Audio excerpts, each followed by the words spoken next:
enter this. How do you, at one point in a day or a week, have 37 receipts in your wallet? At one point, at the most, you would think, you know what shopping you have to do? To be 100% fair and honest, 20 receipts. Still, it's 20, ridiculous, right? 20 receipts in your wallet at one time. Yeah. How long between emptying your wallet does that take you to get? Oh, a long time. Like, are we talking like so long that one of those receipts is just a blank piece of paper because the ink is faded off? Oh yeah, 100%. Like All a right. couple of the pieces. I'm not counting like they're not like fucking CVS receipts. They're like gas pump receipt. It's like the little thin ones. You know, fucking your order number at Five Guys, like that kind of shit. Not I bought a bag of fucking Flips pretzels from CVS and gave me a 14-foot long receipt. Yeah. Gotcha. Okay. But like, I don't know if that makes it any better, to be completely honest. Well, no, it doesn't. But it's less tree inside your wallet. Yeah. That's about the only thing that's gone well from that. My wallet game's not strong, is what I'm trying to say. Well, thank God your wallet's still hanging on. Is that thing still in one solid piece, or is it one flimsy? Solid piece? Or are we like? It's still together. It still does its job, obviously. Yes. Are you the kind of monster that keeps change in your wallet? No. Okay. Gosh. No. You have a little clippy thing there. So I've dropped change in it before, and it's like weird. I don't like it. Like my wallet has a zipper part to put like bills in. What? They barely fit. Yeah. Like you got here's my terrible fucking purse? Wallet. You're sitting on that thing? What the fuck? It sits off to the side. No, you're dead. So here's the cash, right? So here's the cash. Boom, boom, boom. Yeah, it has. That is. What did you drop? One of those mini phones. It's gonna stay there. Oh, thanks. Team effort. Majority rules. So it's got a pocket. Oh, Mr. Money Clip over here. Well, you know. Oh, him and I used to have the same wallet, and I hate that fucking thing. I love it. So it has so like see this, like this is a spot that you're supposed to put money in, right? I see the spot. You're not turning it enough. But look, you can't fit a bill in there. Well, you know, they just want it to be separate from everything else. But it don't fit. Like you can't. You say a zipper spot, and I'm looking for a fucking zipper. Taj has there's a zipper. At least 13 cards, and looks like a small amount of like business cards. No, and cash. Like those are the strip punch cards. What you call it for my my commercial license? Oh, okay. Is there anything in this little part? Taj, look, zipper. The fuck out of here with that shit. Yo, why did you, as an adult, buy a wallet with a zipper in it? I didn't know I had a zipper until after the fact. Cause I remember you bought that's like only a couple years old, right? Yeah, it's the fossil one. The fossil one? Yeah. That's fossil as well. Yeah. I like that stuff. You were with me when I bought this one. Yeah. Obviously, you and I were together when we bought those because I had that one too, and my magnet just stopped working. All right. So the one that we bought. Was that a different one? I destroyed. Oh, it is a different one. Apart. Yeah, mid did too. Yeah. So it's got a little stretchy thing in it. This is way better. So I got Man, the one I had was fucking garbage. Yeah, the one we bought was so bad, so I was like, I can't. No. But that one's nice, this man. This is good, and the magnet still works very well. Oh, it has a spot to put stuff in. See, like mine's just a regular trifold ass wallet, but like you can see on the edges, like it's losing its color and shit. Right. And then on the bottom, it's just wearing out. Of all the money.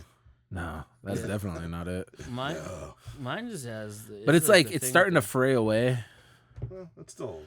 But I only got still in one piece. 1, 2, 3, 4 regular ass cards. I'm willing to. And then like 3 or 4 slightly thinner, like insurance. Oh, I got cards. stuff in my wallet that nobody needs to have. Well, I'm gonna say I'm not willing to make a bet that at least half of the shit I don't use anymore.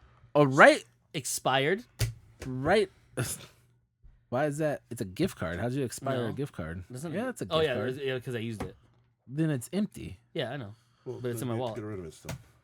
I think it has like $1 or something on it left. That's why I told on to it. Hotel key from the Bay, the Oceanside one we went to. So why and that we went and yeah. Oh wow. 2 years ago. 2 years ago. Jesus. I have Jeff Solin's business card. The first time in this whole conversation, I just looked at your wallet. That's a ridiculous amount of shit in there. It really is. I thought my wallet. I have my Best Buy card. Is that still active? Is expired 2 years ago. Oh. Well, we can get rid of that. Let's see. In the ship my Cody and Cambria membership card that also is expired. Do you have a membership card for? It's from the thing. I have a punch card from the NCAA Hangout Buffalo Wild Wings things that was literally from when you were living here before. Oh, so that's over a year ago. Oh, yeah, for sure. Let's see. Starbucks gift card that most likely has nothing on it. Well, I mean... Look. Hotel key for the extended stay from E3 at Burbank. Oh. Terrible. Burbank? Yep, because that's where we stayed because George is a fucking idiot. Oh. And you're listening to this, George. You know what I'm talking about. Fucking idiot. Let's see. My debit card and my credit card. Oh, let's not keep that with the pile we're probably going to get rid of. This is Mike laugh too. I have... Oh, yeah, we've had conversations about this. Let's see. Only 2 full stamp cards from John to Comics. Which you could use. You could use for discount. Right now. Yes, but they don't have anything I don't own already. That. I have a punch card that is expired over a year ago from All About Books and Comics. Oh, sweet. All About. Yeah. Yep. I have... hey, so let me ask you a question. Punch cards, right? When you have punch cards, everyone has a punch card of some sort, right? Generally. Like this is an actual punch card. This the Buffalo Wild Wings is a punch card. They have stamp cards, like what's that coffee place that has the really good Dutch Brothers has like a stamp card, right? They do it's a stamps. stamp card. So it's a stamp, right? Right. So what's the idea of on a stamp card? There's a reason I'll get to this. So there's numbers on there, right? And you stamp over the number to say this is when you did it, right? Right. The fucking idiots at Charlie's Subs missed. Not once, but if you look, twice. Oh, wow. They're just counting stamps at this point. Well, I don't know how you missed that bad. Yeah. One of them's just a big fucking smudge. Yeah, the second one. And because he's like, oh, missed it. And I was like, you missed it twice, dude. It's like, it's in your hand. Like one hand has the card, the other has the stamp. Boom, once. All right, missed. Boom, smudge. He's trying to do that pro status thing where he holds the stamp between his index finger and his middle finger. Fucking idiot. And I don't even eat there enough to use I don't even know where's where's that Charlie Subs at? The closest one one's I know in my mall. Oh, that's right. You work in the closest one I know of is over by where I work. Let's see what else is inside Cody's wallet. Desert, Google Wallet card. Deer Valley Mall. Google Wallet card. This is one of those ones where you can put all your different cards on it and you can use it and stuff, except for they don't actually work anymore. Like Google gave up on it, even though it expires in 2020. They actually gave up on it like last year. Perfect. Thanks, Google. Yep. Trash pile. I have my Dave & Buster's cards, the one I got on your going away. Okay. So that's actually probably good still. Well, it is because it's got points on it still. Yeah. Punch card. Oh, this will make Mike happy too. I have a punch card from Digiplex. That doesn't even exist anymore. Yeah. Literally not a thing anymore. Yeah. It's the building's still there, and it says Digiplex on it, but it's an AMC. Yeah. So that's on it. That's in there. Yeah. Adios. Let's see what's hidden inside this little pocket. Jesus. My Best Buy United Healthcare card, which... Oh, by the way, you don't work for Best Buy. Not for 3 years. I don't even know when they expire because I don't think they actually... They don't expire. It's just when I don't know. you don't That's have probably that not, health insurance anymore. My voter registration card or identification card, which tells me that I'm registered independence. A guilty card that a girl gave me in high school.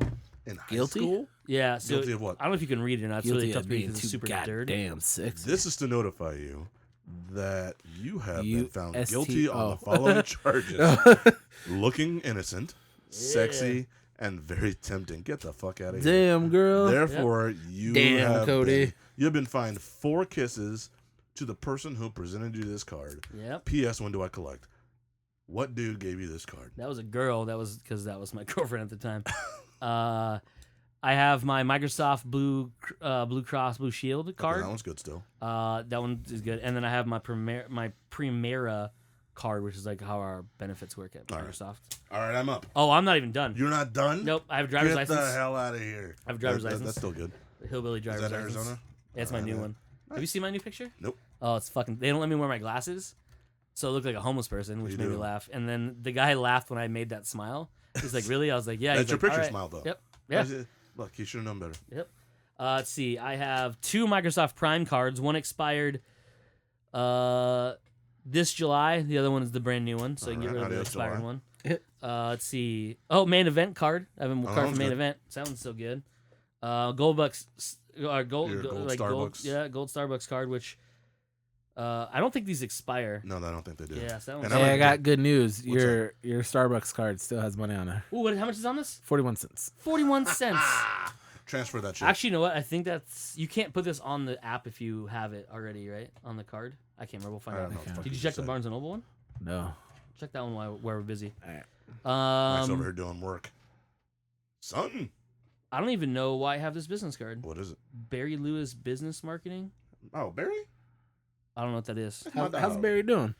My Lego VIP card. Oh, keep that. My keep that. Chiptopia card. Chiptopia? Chipotle. This is that still a thing doesn't actually exist anymore? No, it doesn't. So that's Adios. That was like 2 months worth of stuff. Last summer. It was last summer. I think it was last summer. Grimaldi's business card. Adios. Why did he give us his business card again? I had one too at one point, but I can't remember. Why did he give it to us? Mr. Mike Devine, speak up. Oh, I gotta check that. No, I got a Crave card, which is a Crave is the chicken waffle or no the waffle sandwich place. Yeah. The one we went to. What is it for, though? I remember that was good. So it's $1 off your next meal at Crave, and there's no expiration date. So that's a good sign, right? Humble Pie cards that have punches on them. I don't know if they're good anywhere else. Throw them over there. Right. Oh, look. Here's another perfect example of Charlie's and their inability to punch properly. How many punches is that? Apparently I think it's... And also, can we just talk about, like, stop 4. with the stamps and do the hole punch thing? Yeah, like, because these stamps are a horrible thing. We're establishing right now that you could have had 8 more stamps on there. Like, look, you could have a full card right there. But shit in a wallet just goes away. Yep. So you might want to hold on to these, Cody. Rocket Fizz. I got a Rocket Fizz punch card too. Love that place. I don't know that. I don't hold know. On. No, they're still these Humble Pie ones. You got 2 on each. You're one meal away from a free Humble Pie Express lunch. Well, hold on to those. I'm gonna forget they're in my fucking thing. Well, yeah, too. you probably will. And then I have this is gonna be a fun one too. Is Rocket Fizz still in the what you call it? Yeah, over by the AMC. Yeah, no. 1 free 32-ounce drink fill on my next visit to Rudy's, that expired June of this month. So do you still go to Rocket Fizz? Every now and then, yeah. Right. I was gonna give it to Mike. Blank receipt. Blank receipt. Blank receipt. Won't be needing that one. That happens. Oh look! Another blank receipt. Look. Another blank receipt. Oh hey, bruh. Oh, this is not blank. This is not blank. Where's it from? I don't know because it's super. So close to being blank though. Oh, Buff Wild Wings. Oh, it's one of the many. All right, Mike's got good news for rewards. us. No, I don't. No. The website's been a bitch. It's not. Someone call them real quick. Nice. Oh, and this one is the points thing from Blazing Rewards, also almost blank. All right. And that is it, other than the cash, which won't lose. All right. I'm up. Oh, my wallet's so much thinner with only cash in it. Shit's gonna fall out now. Scary. Like the important stuff. Yeah, man. License. Okay. Yeah. Why does it look white? Shh, don't tell anyone. Your that is colors. Debit card. Okay. 2 credit cards. 2 credit cards. One's a business one. Oh, the American Express. You fancy. Aetna card. Yeah, I'm pretty sure that's insurance, right? I'm pretty sure I don't have Aetna anymore. You should be very sure. Yeah, I don't know for certain. Let's hold on to that one. My trash pile's starting to look pathetic. League Bowler Rewards Program. I think that's still good. Club Bev, because I like to get my Bev Mo on. Yeah, you do. You drunk. My Best Buy. This is still good. I don't think those actually technically expire. They don't. Because your membership runs, yeah. So pick yours out of there. Did I throw mine in there? Yeah. Oh, balls. Oh, I need to keep this too. It's a collector's item, so. There, yeah. All right. I don't know why I don't need to have them in my wallet, though. This is technically a credit card, but it's not. So wait, what? It's Rapid Pay card. You can load money on it. My job loads money onto this when they want to pay me for, being amazing. It's like a bonus, but not. Or it's an incentive bonus. So it doesn't go in your paycheck. It goes onto something like this, and then you just transfer it to your account. That's weird. That's like money laundering, right? No. I'm pretty sure it's money laundering. Probably, but still. Okay. Oh, we'll come back to those. Those look fun. They have Costco. You can't not have that. You can't not have. Which, by the way, why isn't that an app thing now? Why isn't that in an app that you can just in your Too easy. Oh, okay, my bad. Costco doesn't. Old have the money. people. Costco doesn't have the money. Costco doesn't have the money. Yeah. The motherfuckers Give away hot dogs. Annual pass holder card for Disney World. World? Yeah, that's not getting good right now. How long does that last for? It's a year, so I'm good till December. Okay, But cool. we'd have to go to the World. Well, yeah, you said the Disney land. World. I know. Yeah. Let's go to Disney World. I've CVS never been there. Caremark card. I don't know. Fuck, I don't even. All right, fellas. Oh, All right. go. Oh, Good news. All right. But I'm setting the over/under and how much is on it? at $4.73. Oh, I take the over. Under. $8.28, Oh, sir. God, I need to find something I that's get all of almost. the excess. I'll take care of it for you. No, I still shop in the store. You don't. That's true. this works on the website. That's a moo point. Moo point? Yeah. And plus, why would you waste it in the store when it's more expensive? Not if I have that gift card. It's not. Not if you're not gonna have my gift card. I'm Bitch. gonna use that shit online. Did I tell you I found an Amazon gift card randomly in my den that still had money on it, and I used it? Nice. I don't know where I got it from. Check this out. At one point, you had like 4 gift cards in there to different restaurants that you don't go to, Yeah, and I bet there's still probably under a pile of something in there. I did sort of move stuff in there, so maybe. All right. So I'm going to set an I over threw Ryan's script for by the way, from length there. of expiration for this card. This is 8 hours of training in non-violent crisis intervention training that I had to go through for one of my jobs. So I'm going to set the over-under at 4 years. Oh shit. Expiration date? Mm-hmm. Over. I'm gonna take the under It's over. in the act of suspense. April 30th, 2012. Yes. Ooh. Fuck you, Mike. I'm winner. Ooh. Oh, I got a Barnes & Noble card's got money on it still, and I won that over-under. one more over-under Oh, okay. There we go. for these Ooh, bitches. shit. This is intense. This is intense. This is We're gonna fight. a driver certificate. This is for a commercial license. It's a certificate for a specific thing. Over under I will set for this one. 5 years. Oh. Well, this is Cody has a better chance of getting these right because he knows what jobs you've had. Yeah. However, But it's for there's this expiration date, so you don't Yeah, know how long so these that's- things last. over under 5 years, huh? Mm-hmm. That's what fucked him in the last one. I thought that was like a 5 I'm gonna say year. it's under. I'm gonna go under. I'm gonna say under 5 years. I'm gonna say under 5 years. Are you going against me or going with and me? to give Mike a little bit of an advantage, February 7th. Over under. I'm gonna go under too. Okay. Oh, Team under. 2011, bitches. 2011. Man, you a suspenseful cunt. You know that? Oh yeah. Oh, yeah. This guy right here. That was my medical examiner certificate. Every Damn, dog, year. how many jobs you've had? Same job. It's all from Oh, It's all school bus stuff. yeah. Oh, this makes more sense Every now. year, if I you thought want you had to- different jobs. Every year, if you want to maintain your ability to drive commercially. So my commercial license, I can use it for private, whatever, no problem. Yeah. But if you want to But maintain, if you're getting paid for it? yeah, if I want to get paid for it, you have to get cleared by a doctor that says you're not going to have a fucking heart attack behind the wheel of Yes. a large vehicle. Yes. My wife 2014. has a family of truck drivers. So I'm familiar with this rule. Yeah. So that one, old. And what's that guy? What, you have one last in your hand? What's that? This is Red Cross certification. I just got this. Oh. 2017, May. And then Oh, we got these ones. I got my original Dave & Buster's gold card. From San Diego. From San I have it in the Diego. other room. Let me see what that one looks like. And then Oh, wow. This apparently I does got a look gift old card as for $50, shit. but there's no way there's $50 still left. me see on it. there. We had to There's use no that already. way. There's it wouldn't make any sense for me not That to.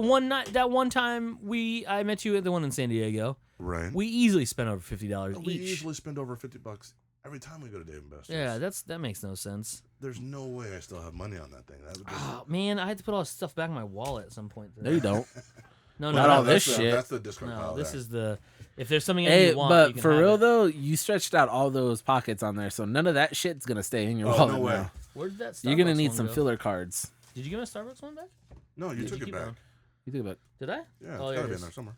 You said 47 cents. 40, yeah, somewhere around there. Shit. Play the way. tape back. What are we recording this? Oh shit, we're recording this. 19 minutes and 45 hey, seconds. Mike, want to take care of some business real quick? Nah, I'm checking a gift card. Ah, now. Hey, so we Nope, asked not you to do a interested. couple things real quick. The first one is head over to Facebook page. You can like it, you can share it, you can comment on some shit.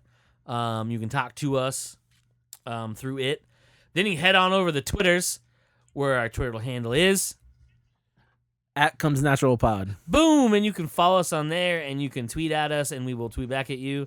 Which I don't know if this was just a disconnect thing because my service in here is not great, but I dialed this number and it's like, check your gift card balance, press this number. I pressed it and it's like, goodbye. So your shit they might have moved on. Oh shit. Dave & Buster's still exists. So I'll try one more time. Dave & Buster's. What's our last piece of business here? Last piece. Head on over to the iTunes. Subscribe, rate and review the show. Hopefully nice things are gonna be said. Otherwise, don't do it. Because that's just rude. That is super mean to do to us. We're nice kids. Kids. No one has to know how old you are, Taj. But yeah, that's it for the business. Comes naturally. We are Mike. Taj. I am Cody. We're joined by Taj. I thought he'd throw him in there with the rest of us. Joe's not here this week. Fuck Joe. Mike and fuck Joe. Joe is he's in Washington D.C. Washington right D.C. today, or who the fuck knows what he's doing out there? But I'm sure it has something to do. Hopefully, cocaine and hookers, but I doubt it highly. We can hope. We can hope. Don't let us down, Joseph. Yeah, man. Fuck them bitches and do that coke.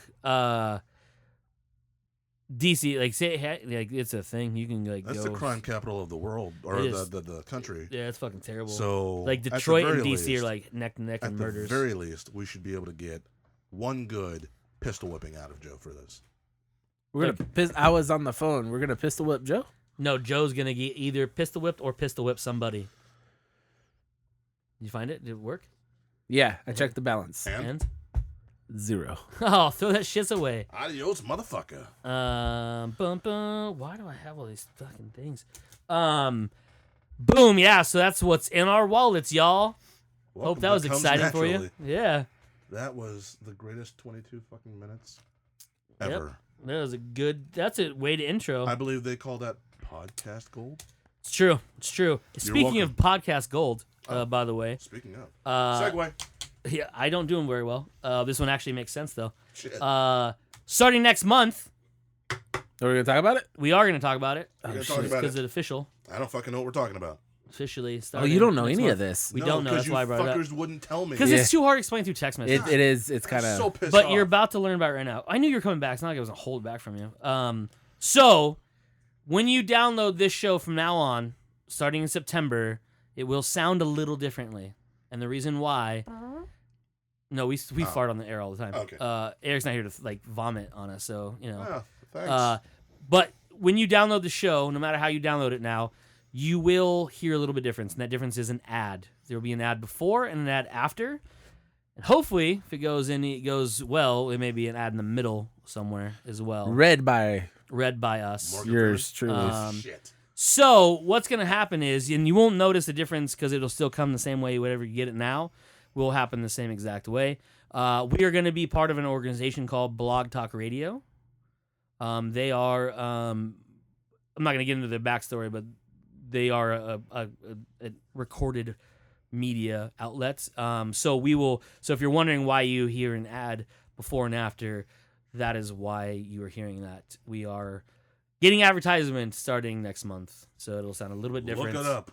And this, this is actually we don't want to be the podcast because that just does ads just for the fuck of it. We're not trying to monetize this podcast to the point where we're just pocketing shit. But this is a way that will give us a chance to invest more into the podcast. If you could see this setup right now. Better. Yeah, well, man. It's because y'all guys' wallet trash is all over the place. I don't like what you're saying. But it will give us a chance to be able to go places more with it, which we've done a little bit in the past. It'll give us a chance to maybe upgrade some equipment as need be. It'll give us a chance to broaden our reach because there's actually marketing tools on this website as well.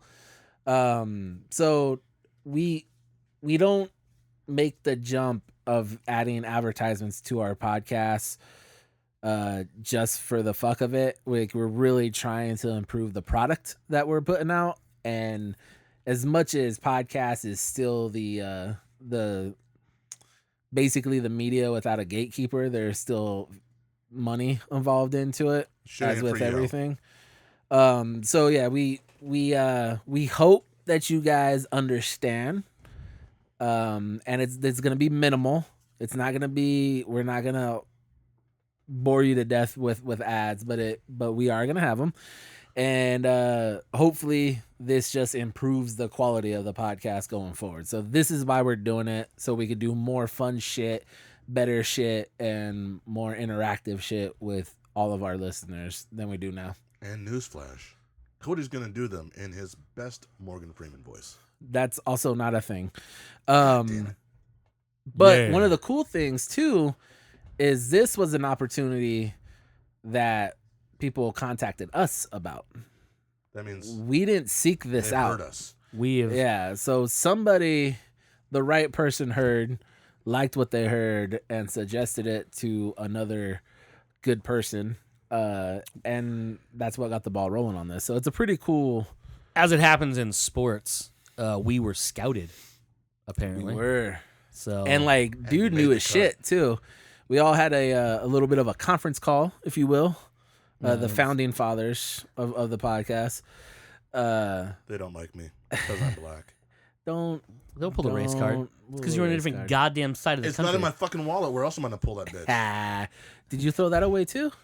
God damn it. Check the outline. Nah, man, we burnt that shit. Oh, this isn't trash. You want some insider? But yeah, so yeah, and dude had really honestly researched our shit, listened to a good handful of our stuff, saw our social media, and kind of liked everything he saw. So yeah, it's a cool thing. So that's kudos to you fucks sitting in front of me, but that's also kudos to you fucks that are that's right. on the other side of this fucking microphone. Yeah, and we don't ever really talk about it, but we truly do appreciate all the downloads, all the listens. Every time one of you guys interact, it's awesome.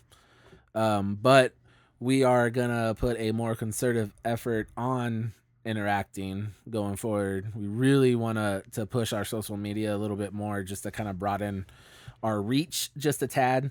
So this is think of this as a call to arms, guys. We're trying to grow this bitch out, and this is a nice first step.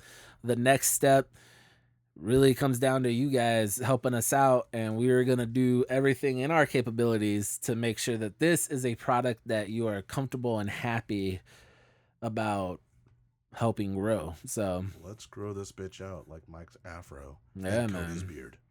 Yeah, Mike's got a huge ass afro. How fucking amazing would that be if Mike had an afro? I wish so much every day of my life. That really would make me happy. It would make me happy too, because you know what that means? It means that I won't be going bald at the ripe young age of. You could have 29. A LeBron afro.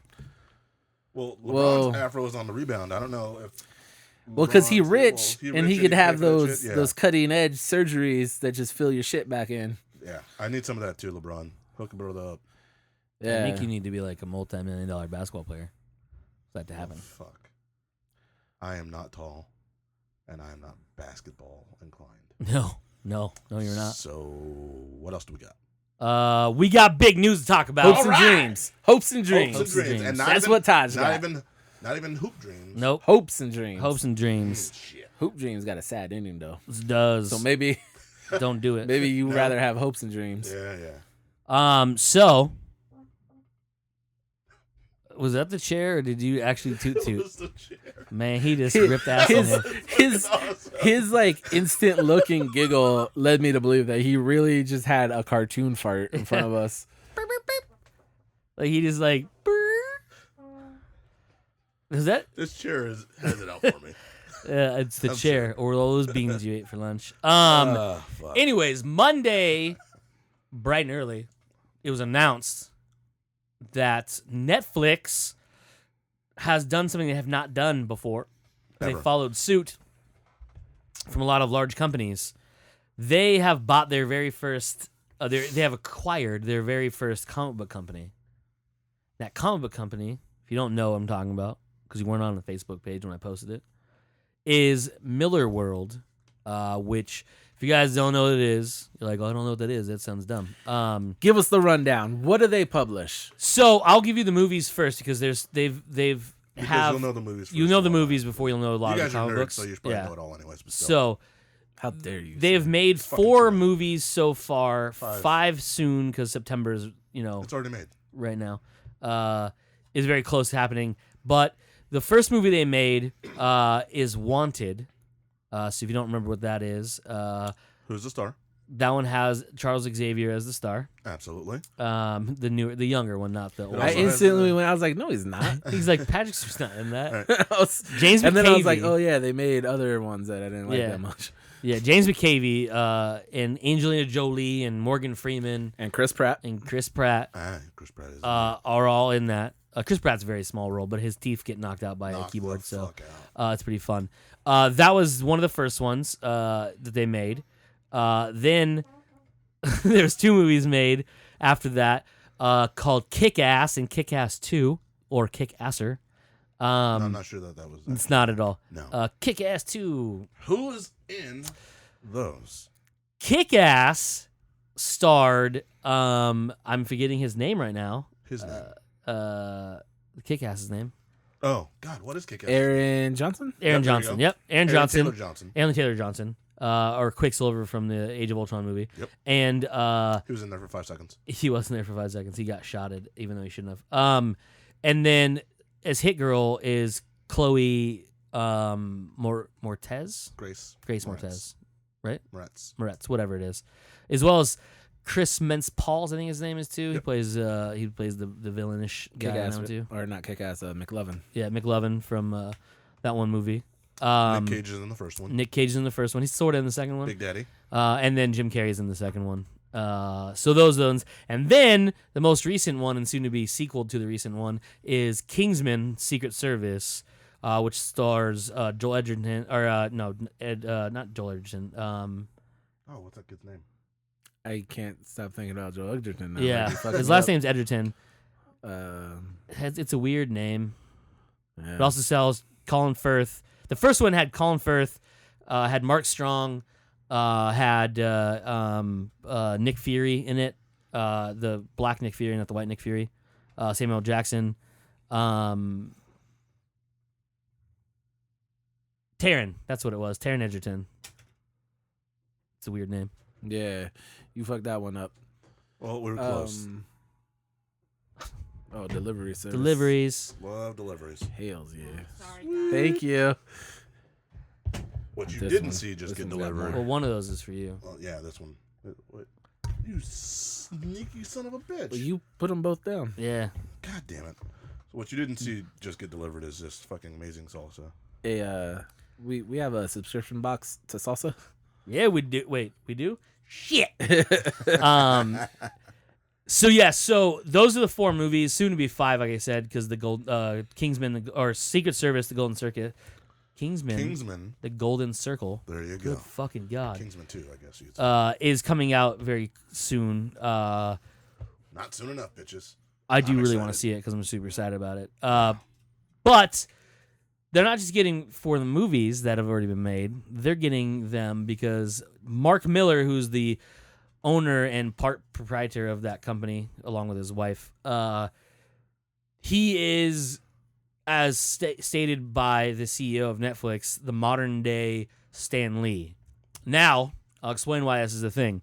So Stan Lee created his own company. I don't know if you ever guys heard of it. It's called Marvel Comics. Like, kind of. Nah, I got nothing. Mike? It rings a bell. Yeah, okay. Made a few characters. He didn't technically make Marvel. He brought Marvel from like nowhere to what it is. He created a lot of the characters that you all know and love, and created these amazing worlds. Mark has done the same thing, but in his own world. He started in a lot of that stuff. He wrote for Marvel. He wrote a little bit for DC. Obviously created his own stuff, which is what they're buying into. Kick-Ass and Wanted and Kingsman. And many others. We've talked about a few of them on here, but the whole deal is they are fully owning Millarworld, and part of that is something that Netflix is never even got close to, but it's a very big thing right now, is they're actually going to have Mark publish comic books under the Netflix name.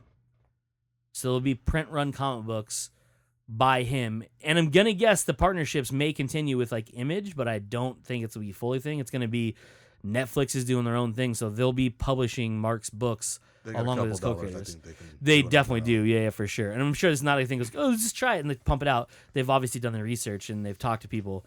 But it's a huge thing because his catalog is enormous. And because their reach and the ability to make, at this point, anything that they want, because they do live action TV, live action movies, they do animation on both. His stuff is, I mean, he's got plenty of it to do, and a lot of it, the reason it's called Millarworld is because he has, much like a lot of people who are creative like that, tied them all together, so they're all kind of in the same world in a way, Millarworld. So they're linked in many various ways. But his stuff runs the gamut from superhero stuff to crazy spy stuff to, believe it or not, a religious book. He has apparently children's stuff that he's working on too, which I didn't know of. What happens when you get kids? Yeah, man. And you're a writer. You want something they could see before they're 13, 14. Yeah. Eddie Murphy? Pretty much, yeah. So, and there's a lot they have going on, which is crazy. So they're going to be making movies, TV shows, animated stuff. They're going to make children's programming, all from the Millarworld stuff, and continuing to publish his own stuff through them as well. Didn't he have an exclusive contract through Fox though? He had a first look through Fox. Okay, so that must have ran up. So it's either, I think. So I was trying to like tweet at people and look at on like, so because the press release through Netflix, the official one about the acquisition, doesn't talk about already in the work stuff. Because there's a lot of IP stuff that like was being grabbed before it was even out on the shelves for people to read. Like Kingsman, for example, that was gobbled up as to make a movie out of it before it even hit shelves, and like that shit's unprecedented. But to like, I'll give you an idea. So even if you don't like those 4 movies that he's made so far, which means something's wrong with you, and you're probably not listening to this show. I was gonna say, why are you listening to us? If you enjoy Marvel's Avengers movies, if you liked if you liked the movie Logan, all those are based on stuff he wrote. So, for example, Old Man Logan is the comic book he wrote, and then the movie Logan is based on that. Same thing with Captain America: Civil War. That's based on his book Civil War that he did through Marvel, as well as the Avengers movies and a lot of the characters, the way they do them. Iron Man, Captain America's origin movies, very Ultimates influenced, based on the Ultimates, which is the something he created through Marvel as a different line of books. So they did an Ultimate universe where the Avengers were called the Ultimates, and a lot of the stories and the way the characters are designed and based are based on his stories he wrote in that. And if you're not familiar with his writing, his writing, I think more so than anybody else currently pumping out product. Maybe Scott Snyder is right there with him, but he writes very cinematically. Like yes. His shit is just, it's perfect for movie adaptations. Like more so than maybe anybody else right now. So that's why his shit works so well, because it's such an easy transition over to the movie world. So yeah, that's why Netflix is willing to do this with him, because you don't have to get into the big studio, big corporate world of DC and Marvel, because that's gonna take too much to crack, and they're gonna want to do their own Netflix type stream thing anyway. But this is definitely the right place to go, because not only is you could just make everything that's already out and have years worth of releases to mark for Netflix, and different stuff too. Like it's not so stuff with the DC universe, extended universe, the cinematic stuff from DC and Marvel. It's all basically superhero stuff. If you go to the movies that they've already made from Miller's stuff, so Wanted, Kick-Ass, and Kingsman, they're not even traditional superheroes. So Wanted was just regular people. They made it a little more different. A little flashy. It's a little different than the book was. Actually, it was a lot different than the book was. Other than the characters' names. But it's even Kick-Ass. They're not technically superheroes. They're just vigilantes. They don't have real special powers. So it's different in that aspect. Plus, it's grittier. It's a little more down to earth in a way because there's nobody flying around in a metal suit or like a god with a hammer, that sort of stuff. And then like Kingsman, it's just a spy. It's just spies and like stuff. It's like basically James Bond, but like to like the 10th degree. It's just crazy that's going on. Regular people. It's regular people. That's a lot of his stuff. Now, and I'm saying that's not all of his stuff. Most of his stuff he created has that element, but a lot of it is super in depth and like an outlandish world because he grew up in a lot of that stuff and he wanted to make those. But one of the things I'm most excited about is I hope they do is American Jesus.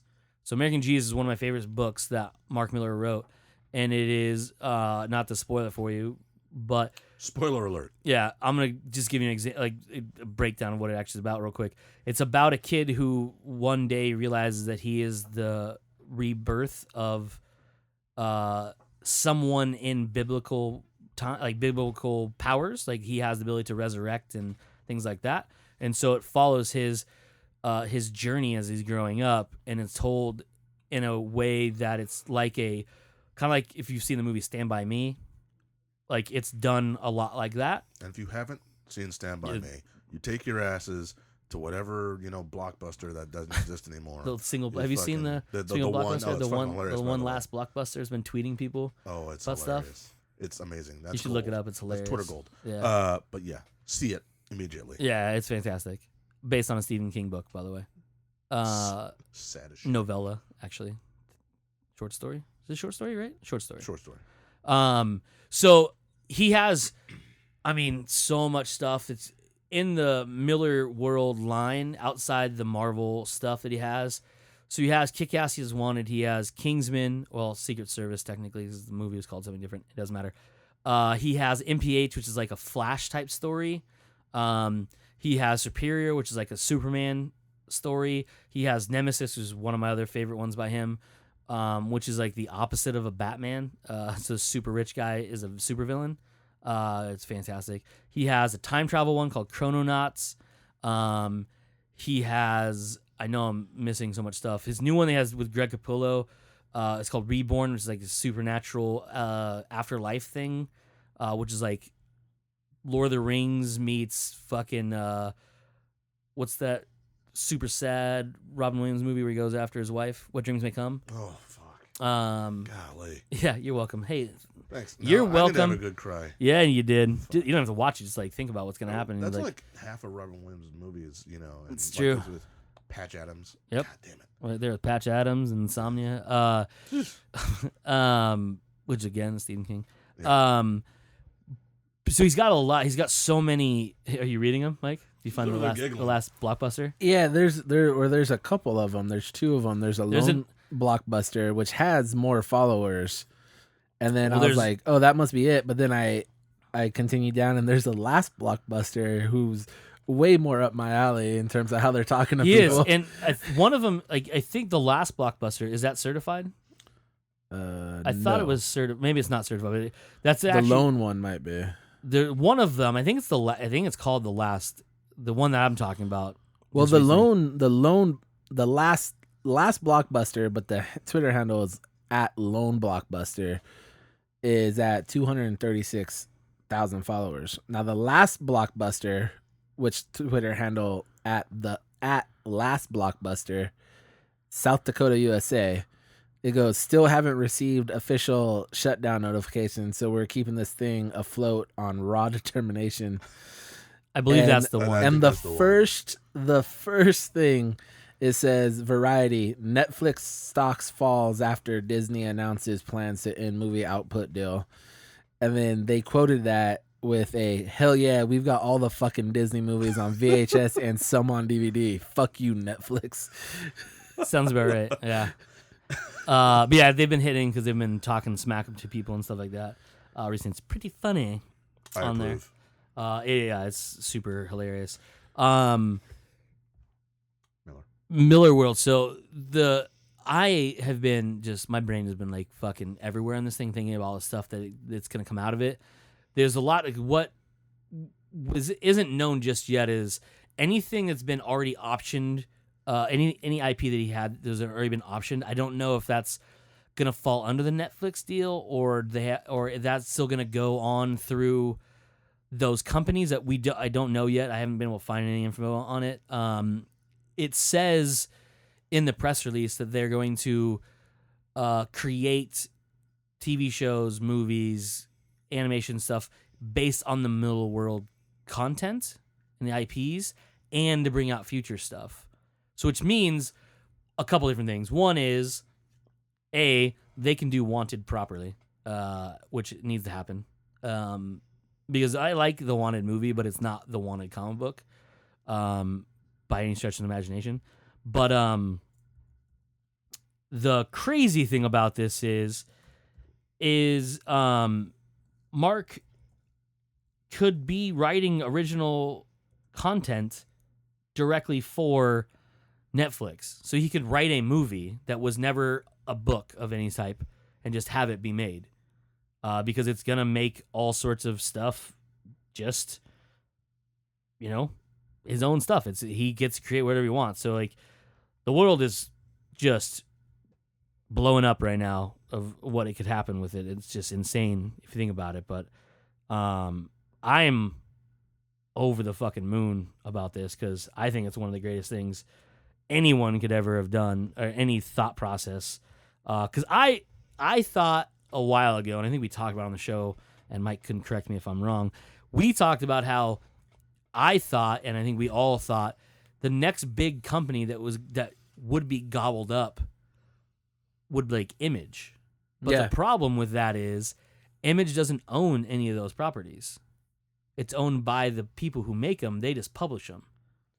But we had talked about that, but we assumed it'd be like a creator would sign off for, either a outright payday or a percentage down the road. But the fact that they went Millarworld first is, I guess not as surprising as it was. It shouldn't have been as surprising as it was, but it still didn't. It felt like it came out of left field. Yeah, because there was no rumblings about it either. No, nothing. This shit usually kept that shit under wraps real well. Yeah. There's plenty of companies that have gone after a lot of his IP stuff and wanting to do this, and he's turned a lot of it down because he doesn't want to do garbage stuff. And even he said with making of Kick-Ass and Kick-Ass 2, going from Kick-Ass to Kick-Ass 2 is so hard to make that sequel because of how the content that's in it. Especially if anybody read Kick-Ass 2, the series, he stepped up the craziness and the outlandish fucking violence that's in that, and the fact that there's full-on mention of rape, murder of children. It is hard stuff. And we even talked about it on this show, when they announced they're making Kick-Ass 2, there was one thing I wanted to see, and I wanted to see little kids being mowed down by an automatic machine gun, because in the book it is just flooring when you see it, because they literally just go, the bunch of these villains are walking down the street because they're looking for Kick-Ass's girlfriend, and they're like, hey, group of little kids who look at them, and kids are dumb, so they see someone in costume, like, oh, we must be superheroes. Yeah, sure. And they go, hey, do you know where this girl lives? And yeah, right down here. They're like, cool, thanks. Brrr, right through them. I, for one, would think that's something that should be on cinema, but apparently not. So I think Mike and I might be of the same thought here. But I think with Netflix, you have that opportunity because there's it's no hold barred. If you don't, there's no with a lot of their stuff, there isn't a rating unless it goes to theaters. The thing is that they kind of make their own rules. Yeah. Because it's housed, it's their own. Yeah. And since it's not going out into theater or anything like that, the MPAA and all that shit doesn't have to, doesn't get to put their hands on it, which is awesome. That being said, yes, they still, my impression is that they still kind of limit themselves in a sense. I mean, in a way, they're gonna have like. They keep it movie-esque. You know what I mean? Like, but they're not gonna show full-on fuck flicks or anything. But that's about. I'm not even going in that direction. No, but what I'm saying, like, that's obviously stuff not is something. pretty close though. Yeah. Dude, the Jessica Jones. Yeah. They had some pretty pile violent drive fucking in that show. Bringing the walls down, you know what I mean? But no, like is there anything really outside like? Well, the thing outside about of the shit that we don't really want to talk about on this show. Well, the thing about like with Netflix is they have content that kind of runs that whole like, oh, this really wouldn't happen normally on TV. Like, for example, 13 Reasons Why. 13 Reasons Why is, if you don't know what it is, it's about suicide. But there's more to it than that. There's rape. Like statutory rape. There's just regular rape. There's obviously suicide. There's drug use by teenagers. There's drinking by teenagers. Like it's heavy. It's heavy, and that's the thing is like it can happen more. That content can be done more in Netflix style, and not just saying Netflix does. I mean, I haven't watched a lot of the stuff on like in any of this, but like Amazon can do it, Hulu can do it. Because Crackle, if they want to, could do it. Like those streaming services, they have that opportunity because of where they are and how they are. They don't have to worry about, which is boggles my mind in the first place. Censorship. When they put it into theaters, they don't have to worry about censorship. They don't have to worry because like if you put something with rape in it, it's automatic rated R, which means the likelihood of it doing extremely well, unless they say something with a well-known person in it, like a Deadpool. But the likelihood of it being a blockbuster is very, very low. But being that it's streamable and people can binge watch it, which is my favorite part, but the content can be stronger when it's well written and things like that. But also the outlandishness of certain things. I'll give you an example. Stranger Things. Stranger Things is very different than anything you'd really see on any channel, no matter what, unless it was, like Syfy will do crazy shit, but not that good as crazy shit for the most part. But even them, they're changing. We talked about a little, I think, did we talk about it on the show? About Happy? I don't think we did. I think we did. But we talked about a long time ago wanting to see it. Yeah, but so become a thing. What I just wanted to check my fact checker, Mike, was at Comic-Con this year. Earlier in the year, Syfy announced that they picked up a comic book from Grant Morrison to adapt into a TV show. Now, when I say that, people go, "Oh, Grant Morrison, I don't actually know who that is unless you read comic books." And they're like, "Holy shit, what did they pick?" They picked Happy. Now, if you don't know what that is, even if you do know what that is, you may be asking, "What the fuck?" So Happy is this, and it's a very easy explanation. Happy focuses around a disgraced ex-cop who becomes a hitman.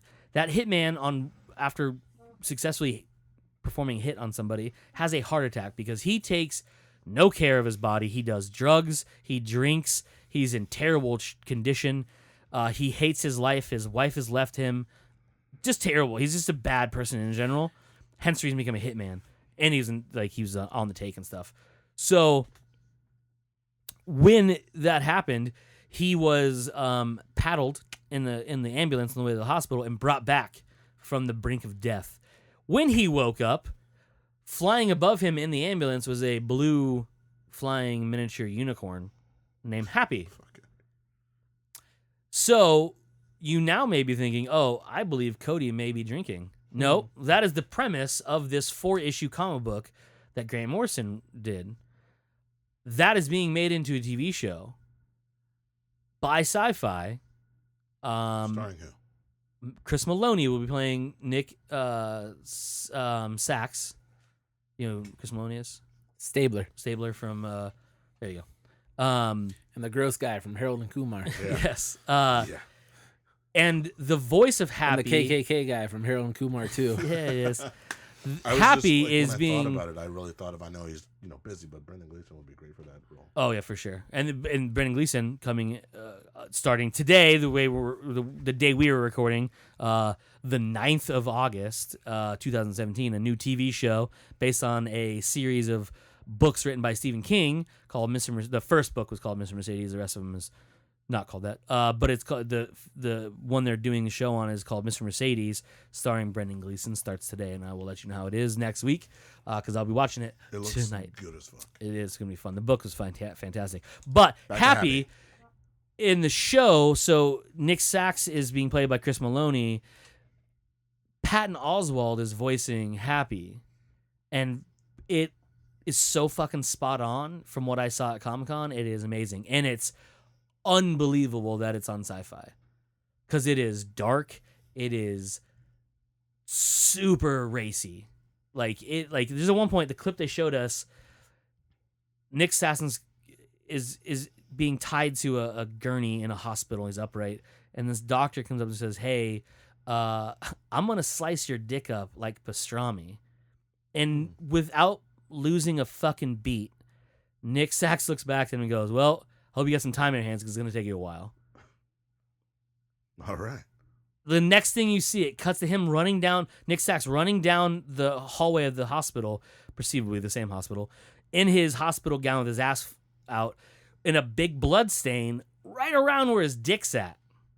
So I don't know if it's his blood or someone else's blood, but he's running balls out down this hallway, being followed by this blue flying unicorn, speaking in his ear all fucking cheery. I have to assume. Yes, go ahead. That it'd have to be fucking pretty spot on for Patton Oswalt to put his name on it. Because he's next level shit. Without knowing it, when I read Happy, Patton Oswalt's voice is definitely the one I heard in my head when reading it. Mine as well, without realizing it was Patton Oswalt's voice. For sure.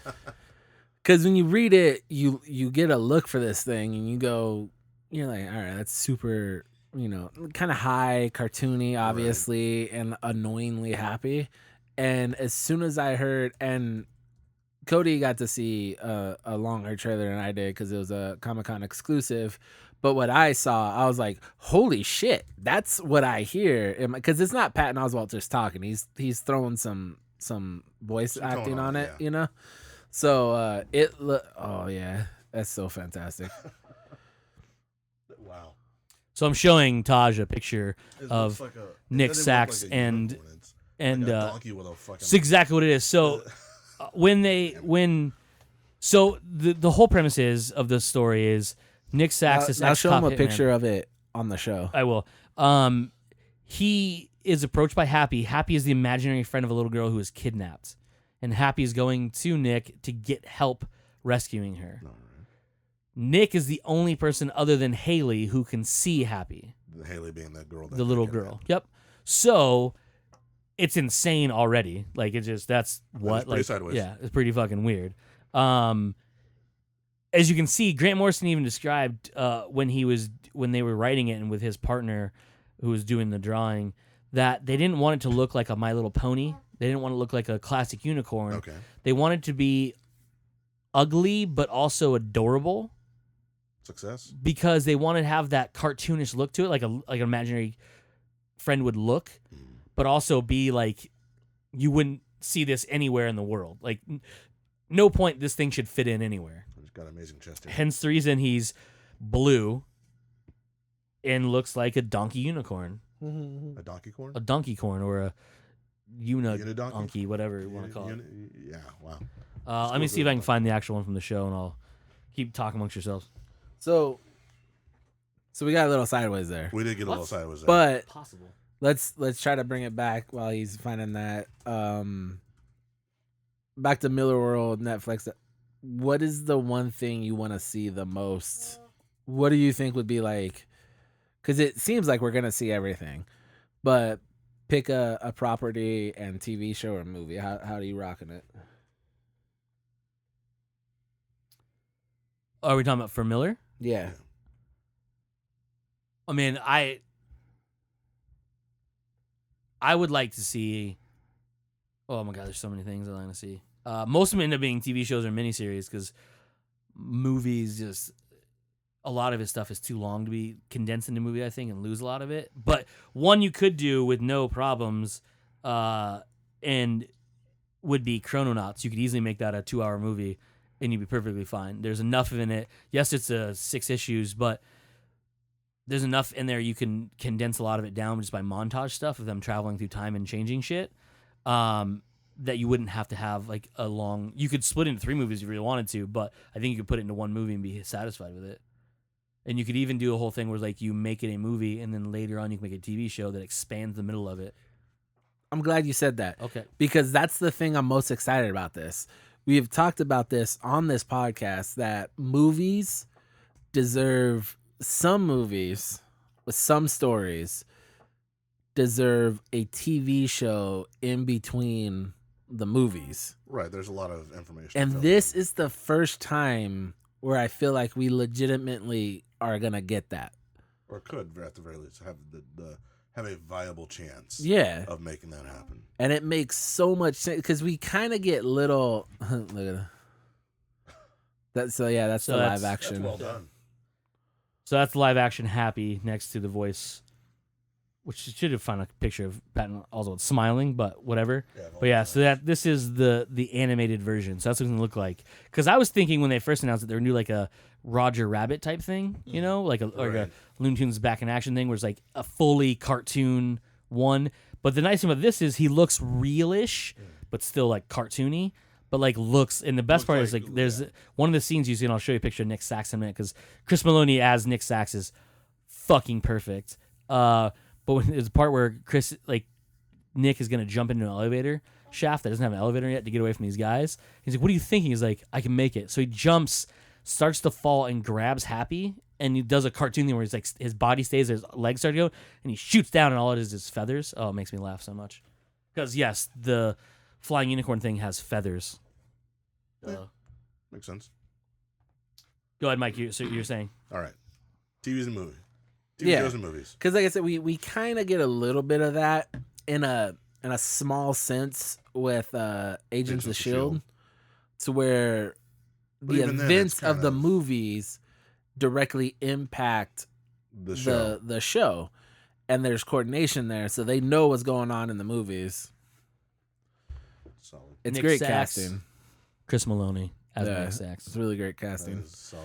So, but this Millarworld Netflix can take it next level and literally give you a movie, and it could be exactly what you want it to be as a movie. But then you can either go same characters and stretch it out for 10 episodes, or a TV show can finale with a movie.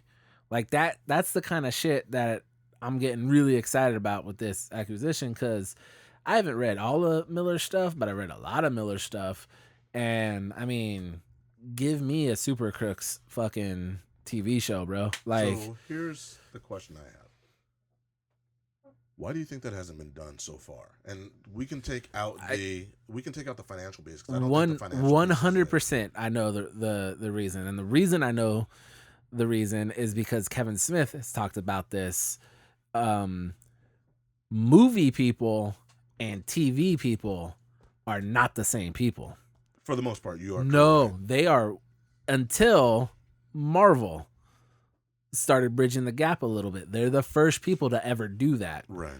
That's why it's because they're still, and Marvel has that advantage because they started basically like an indie film and did a movie nobody wanted to make. That's why they're allowed to make it. And it blew the fuck up in Iron Man. Right. And that's the linchpin for their entire world. So what they did as an indie movie, whether people realize it or not, that is an indie movie. All right. They go, oh shit, we got a fan to make this in Jon Favreau. We let him cast who he wanted to cast after a battle. We go, all right, well, let's link them up. Let's add to this. And then somebody was smart enough to go, hey, you know what? The best stories are in the comics. Let's get the comic book guys to come in and help with the movies. Yeah. And then after that, they go, all right, well, you know what? This world is massive, and we can't touch all of it in a movie. In 1, 2, it comes out to 3 now next year, right? 3 movies in a year. Yes. Yes. But you can't really make more than 3 in a year because you're cannibalizing yourself at that point and you're taking business away from yourself. 3 is pushing it. So you want to keep it around 2 a year. But they go, fuck, you know what we can do? We can make a TV show. And then that does well, but there's complaints about it. So how do they fix the complaints? We're like, well, fuck, we could take these characters we don't have plans for in the movies and throw them to Netflix and get rid of all the complaints you have about Agents of S.H.I.E.L.D., which is not big enough heroes, not big enough characters. Your linchpin in that is based off a character made for the movies. Yep. So you don't get, why aren't we getting Daredevil? Why aren't we getting Punisher? Why aren't we all right, well, we can't really do that on ABC, but we can do that on Netflix. And everybody's working together to make sure it's one cohesive unit. They're the only game in the business right now doing that. And now Netflix is like, all right, fuck you. We buy this whole dude's fucking catalog of shit. And everything there is already, like we mentioned earlier, in the same world. So we'll bring him on board. And I guarantee you they're going to be like, all right, well, this one's going to be a movie, this one's going to be a TV show, and we'll adjust accordingly going forward. Perhaps what I'm saying is that, and you're right, it hadn't been done before up until recently, but it's being done now, and it's being done well. You've got some other big names in the business, like Fox, who we don't like, and these other companies that have some some IP that could take these movies and put them on TV in some fashion, fucking sell to HBO if they wanted to, for all we know, and make it run the same way, but it's not being done. I'll give you a perfect example. This has happened twice now. So, and I'll explain what I'm talking about. So, in the way past, there was a movie called Stargate. Remember Stargate? Oh, yeah. Mm-hmm. That was then optioned for a TV show, and that movie was directly linked to that TV show. It was done right the first season, but the problem is, back in the day, nobody watched serialized television through pay channels like where it came from, which was Showtime at the time. HBO didn't really have their own even real big TV shows. They didn't come till a little bit later. Like, they were still kind of burgeoning on that stuff. They weren't the powerhouse TV show network they are now. Used to be HBO is known as the place to go watch the newest movies. Right. At home. That's where the name why it's came called from. Home Box Office. Home box office. Easy now. Mike's drunk. Then it became this powerhouse TV maker with Sopranos and all those different ones, right? The Wire, blah blah blah, or Oz, all those ones they made, right? The problem with Stargate is Stargate didn't need to be on a Showtime. So when they did it, it actually took away from what everyone loved about Stargate, because they made it sexy and they made it all. But that's not what people wanted. They just wanted. They wanted the sci-fi. They wanted sci-fi. They weren't doing that the right way, so they moved it to Syfy channel. Right. And it lasted for fucking years. Right, and they did iterations. And it wasn't. Syfy didn't have the money to put into it, because Stargate's. that's a pretty hard one to sell for the most part. It's no Star Trek. So that's kind of the negative part of it, right? Right. Fox, then, for example, that Stargate, the Stargate series was a decade ago. Easy. So I'll give you a more common one, and I'll give you 2 examples of common ones that go towards against your thought process and the reason why, and show you exactly what Mike's talking about. I spaced out because I was trying to do research while you were talking, so I didn't hear if he said this one, and correct me if you did. DC, for example, has a very large presence on CW. Mm-hmm. Very large presence. They have Arrow, they have Flash, they have Supergirl. They started way back in fucking Smallville days. Even Smallville, right? Mm-hmm. So Warner Brothers, who owns CW and owns those properties, are making those properties, refuse to link the TV shows to the movies. Why? Exactly. Why? So the why is what because they believe movies and TVs aren't. They're 2 different audiences. Yeah. Because they believe somehow in their mathematics that the people who watch TV do not watch movies. Now we are very reasonable individuals. Yeah. We're not stupid. We know that that's not fucking true. How can those individuals who make money on this shit and who see this shit making money? Because the people who make movies and the people who make TV shows, right. They're different people, but they are not the creative people who make those things. They are the check writers. Who owns Warner Brothers? Now, AT&T. Frank. Okay. Thanks. You're telling me Frank doesn't see the billions of dollars. Oh, I'm sure they do. The problem is there's still different entities. Because if someone up top in AT&T has the ability to look down and go like, oh, the stuff we just bought, could easily make some decisions. But what I'm getting at is the people who are making the movies and making the TV, they're in Warner's is two different groups of people. There's the movie people who are friends with Ben Affleck and all these people, and then there's the TV people who are like, we have no real friends, we're gonna make them. So they make stars like the people like Stephen Amell. Who fucking heard of Stephen Amell before Arrow? Go.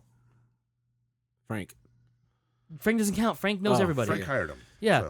So what I'm saying is that's one example of Hollywood and TV Hollywood not working together. And the other issue too is as soon as X-Men hit, so I'll assume X-Men is the first good comic book movie, right? For the most part. For the most part, yeah. The first blockbuster one, yeah. So all of a sudden movies went, holy shit, we need to buy up comic book rights. And they bought up all the comic book rights. They were starting to buy everything. Everything. That left nothing for TV. And that drove the price up. Money wasn't in TV. You know what I mean? Like, they didn't have the money to go out and get X-Men. You think Fox TV could have gotten X-Men at that point? They're the same fucking company. That's the point. That's the point I'm making. Nah, but they're not. The parent company is the same. That's what I'm saying. But the parent company is not who bought So X-Men. You think the movie company is going to say, I just made $400 million with X-Men, the movie. You think they're going to let somebody else in another division take that shine and take 14 sequels away from them by making a TV show? No, they're going to milk the fuck out of it for TV or for movie. That's the miss. Yes, and so the thing is, when you say that, yes, Fox owns that. Fox is the parent company. 20th Century Fox owns the movies. Then Fox Television is the TV, and they're not the same people. Yes, they should be the same people. They're getting to that point with Fox because they have on FX they have Legion. It's a process we're gonna see happen, but it's not gonna be fully morphed for another 20 years probably. That's the part that boggles my mind. We are so far into a place right now today where the success of something like what is happening now with Millarworld and and that the success that you see between Marvel and Agents of S.H.I.E.L.D. on TV and shit like that. How are other companies still a decade or more because behind? The decision makers are saving their own ass right now. How is that an ass save to me? Because all they're trying to worry about is what they already have. What they can keep if whoever's in charge of the movie division lets all this shit go to TV, he's out of gig. You're telling me right now. So you can't possibly tell me that they're saying, "Oh, I'm going to lose my job," because we already know that nobody that's making a Marvel Cinematic Universe movie has lost their shit because Agents of S.H.I.E.L.D. has gone to fucking TV or anything like that. They started off small. These guys are starting off huge, giant, millions and millions and millions of dollars each. It's not even that point. There's right now. Right now, we are in a shift in paradigm in TV movies. Marvel is the shift. What made that shift happen. They are the gate that opened that up. Now, the thing like Mike was talking about is Agents of S.H.I.E.L.D. came out and was like, oh my God, we're going to see Thor on TV. We're going to see Captain America on TV. And we didn't get it. No. Which was what made people upset. Like, we're not seeing the heroes. Like, Marvel needed to come out and go, yo, idiots, that's not actually what we said. If you paid attention to what we said, it's called Agents of S.H.I.E.L.D. Agents of S.H.I.E.L.D., which means it's the agents that run the S.H.I.E.L.D. organization, not the heroes. It's not called Avengers. It's called Agents of S.H.I.E.L.D. That should tell you right now, you're not going to get it. Now, the cool thing about Agents of S.H.I.E.L.D., it is directly linked to the movies. Netflix shows are not yet technically linked. They are remotely linked because they mention those people. But those shows are all linked to each other. Yes, they are. So that's its own little thing right there. World. The thing that I'm getting at with, like, for example, for Fox is bringing the X-Men 2 TV. They have Legion right now, Right. which is tied directly to the show. Yeah, Yep. Absolutely. The problem with the movies and Fox is they're in a fluctuation of never staying the same right now because they've rebooted like This is 3 times third, fourth, yeah. inside their own universe, but they're not a reboot like, inside of a reboot. yeah, like literally. So that's a whole mess its own right because they can't get everything right.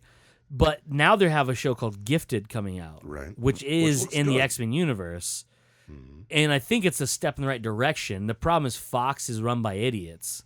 So most likely that show's going to run out of order and it's not going to do well, even though it's going to be popular, because that's exactly what's going to happen. Now, other companies, we'll use DC as an example. DC has a powerhouse of creative people behind it. And they've got a laundry list of characters that they can But use. the problem is the people who are funding it won't let those creative people build sandcastles. They say, hey, you need to fit inside this box because this is what Marvel did. So this is what you need to do. This is how it needs to look. This is how it needs to run. Do what Marvel did. And it's also the fans' fault too. It is the fans' fault. Because all this fucking like we'll go to and I know I'm a DC apologist when it comes to the movies. He is a DC apologist. But yes, those movies were flawed. Are they as bad as people are making them out to be? No. No. Not even close. And they're remembering where Marvel is now, not where Marvel was when they first started. Way back Like okay Hulk movie being the second of their big releases. Like Batman v Superman being the second of their big releases. Like and the reason people are all upset is because it doesn't look anything like Marvel. It's not funny like Marvel is. It's not supposed to be. It's not bright and colorful and looks cool. No, it's dark, gritty. They went in opposite That's those direction. Worlds, though. That's a DC world. Exactly. But then they even complain about like Man of Steel not being like Superman-ish. You know what I mean? They wanted that bright. They wanted that hopeful. They didn't want Superman killing somebody. Failing to remember the fact that Superman's been Superman for 18 minutes in that movie when he had to make a decision between Zod and a family. Right. You know what I mean? And he Like snapped it's a that bitch's fucked neck, up too, so it's situation, but it adds drama Fuck to the police its and- character building. So that's a Sublime song. My bad. So it's the fans' fault because now Their movie people are expectations. going, oh, No, Marvel wait, took off, no. and these guys, not all the fans' I fault. don't want to call them fans. I want to call them critics. Because he has professional critics Yes. and internet critics. They're the reason that DC scrambles the way they do is because they believe that DC should be at the same level as Marvel. yes, but the problem without is the growing when you look at pains. Marvel, they don't get high marks because they're creative and they're innovative. They get them because they're enjoyable movies. Right. DC tried to do something different. The problem is critics who shouldn't be criticizing anything because A, they don't make shit of their No, I own was that's gonna say, creative. they've never done it. And they don't like that kind of movies. They shouldn't be criticizing. DC should make what fans like. This is the thing. If you read a DC comic book, they're dark, they're all violent, way they're darker. gritty. That's the way they are. Their movies look like their books.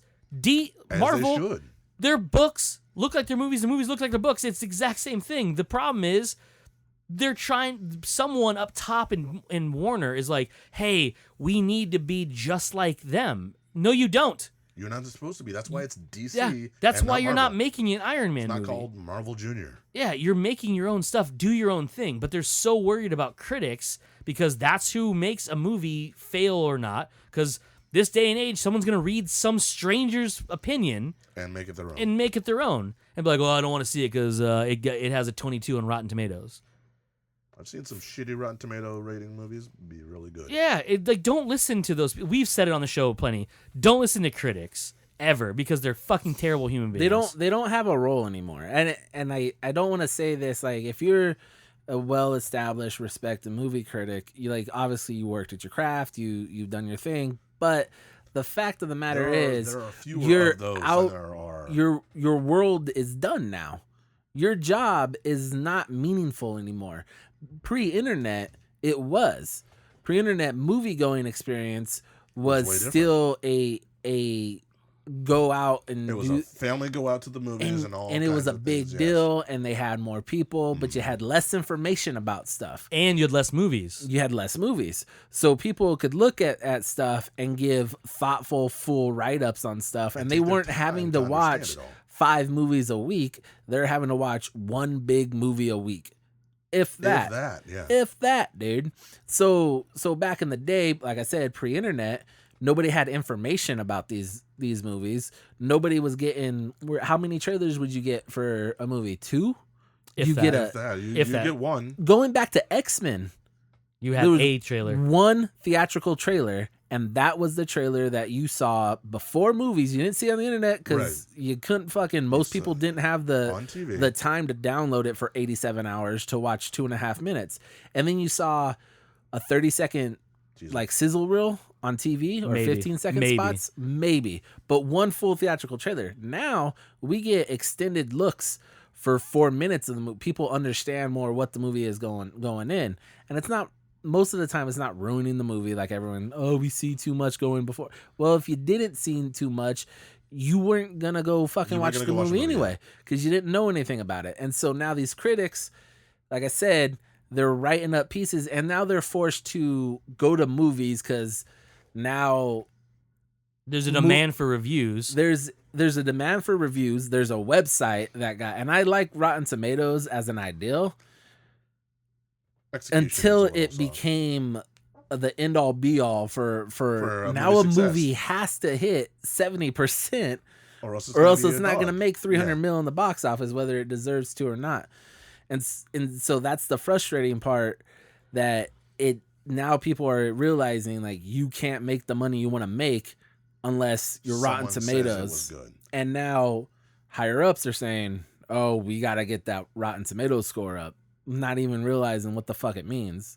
And then people can't understand that it's all bullshit. And now, 15 years ago, movie critics were going to watch Tom Hanks fucking act his ass off, Johnny Depp act, performance.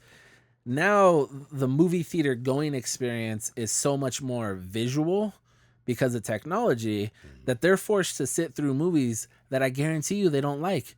Nobody, like, those guys don't like comic book movies, superhero movies. But that is what the experience of going to a movie theater holds now. There's very few people like us that go watch something every week.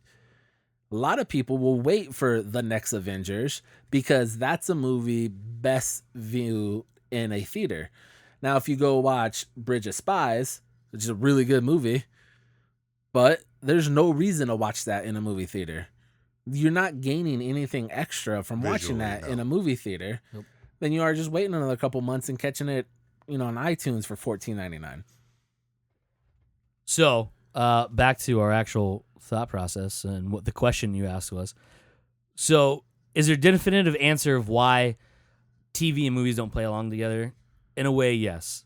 The biggest problem is the movie world and the TV world are still in the Stone Age in the way they're thinking, because up until Netflix won their first Emmy for House of Cards, no one ever gave them credence of it's just this streaming service. They weren't called TV shows.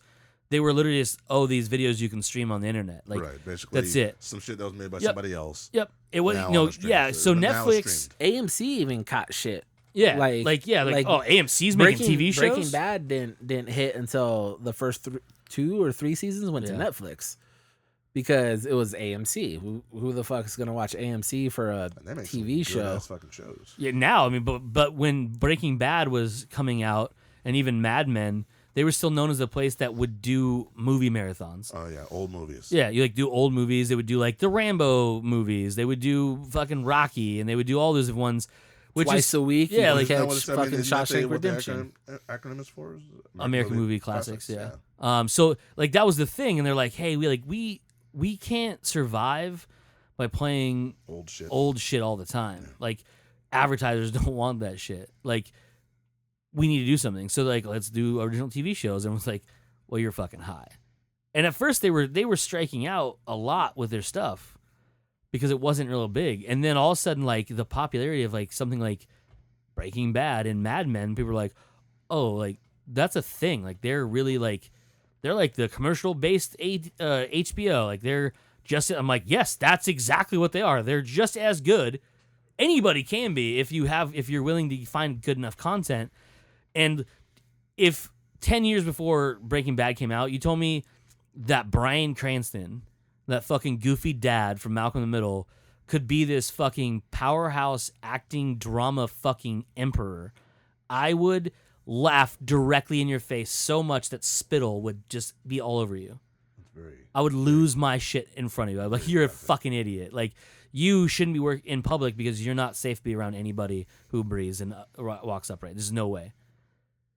But yet the dad from Malcolm in the Middle is one of the most terrifying TV people I've ever seen in my life. Like, character in general. Like, yes,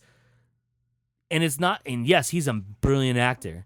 Bryan Cranston made that character, but he didn't create that character. Someone took a chance on this unknown dude to make a show that is just, it needed to be, if you had asked me, if you would have said, hey, this is the premise of the show, I'm like, oh, cool, when does it start on HBO? And they're like, no, it's on AMC. I'm like, all right, well, first off, is it an old Stallone movie they're going to play a bunch of times? Because I don't know what this is. You know what I mean? Is it a Clint Eastwood fucking marathon of random shit? No, I don't know what this is. AMC's not going to play this. You mean, like, you're talking about like TNT.